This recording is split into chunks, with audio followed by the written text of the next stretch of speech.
Hi everybody, today's review is on another product from my recent BH Cosmetics haul, and it is the 6-color concealer and corrector palette in Light. And what this contains is 3 kind of skin tone concealers across the top and 3 sort of color correcting shades. It is kind of like a plastic palette and there is no mirror on the inside. Really would have liked to have had a mirror. A lot of times when I talk about color correcting, a shade that I love to use for that is like a salmony peach color. And while this palette doesn't come right out and give you that shade, you do have a pink, but you know, it's not that real like peachy salmon color that I look for a lot in something like a Benefit Erase Base. But I must say the deepest skin tone shade is pretty peachy, and so I find that it works pretty well for me in the capacity that I'm looking for when I want to conceal, you know, maybe some bluish tone circles or any kind of spot on my face. That kind of a shade works really well for it. They feel extremely creamy as you just swirl your finger into the product,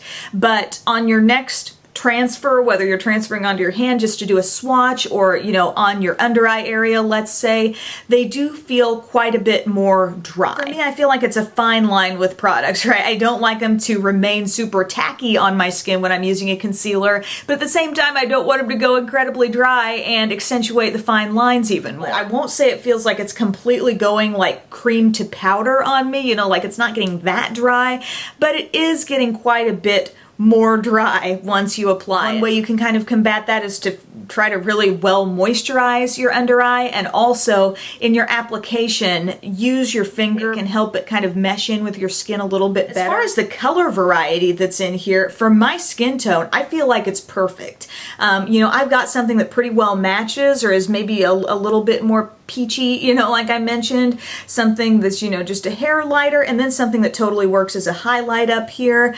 Green concealers to cancel out red has never been something I've been a fan of using. I always feel like it makes my skin just a little bit ashy. But when you've got a palette like this and access to lots of other colors, including skin tones to work with, you can kind of blend the two and make it work for you. And then I see both the yellow and the pink kind of as brighteners.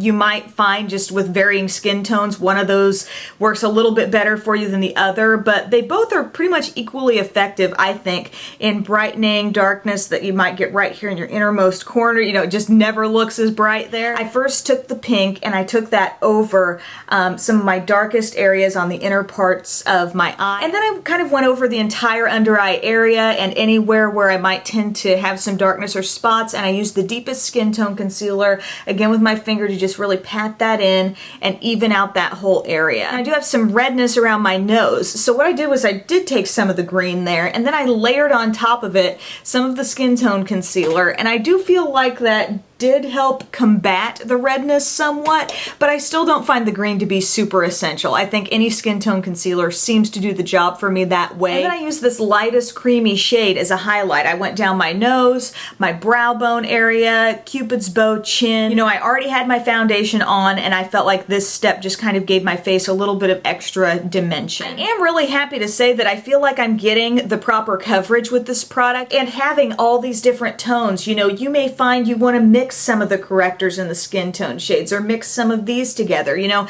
it's totally up to you. Just a couple things you might notice though. Again, if you're very dry in your under eye, this may exaggerate that. You might want a more emollient concealer in that area, or go to great lengths to get yourself really nicely moisturized there. And if you do have lines and wrinkles, we all know sometimes concealers will settle into those lines, and this is no exception. Pretty much at the end of my whole makeup application, because it does take a little bit of time for all that settling to kind of sink in, so to speak, but I'll take a Q-tip and just blot it over any lines that you have under your eyes, and you will pick up that excess product, and then it tends to wear a lot better as you go throughout the day that way. You're just kind of starting to experiment with different concealers and correctors.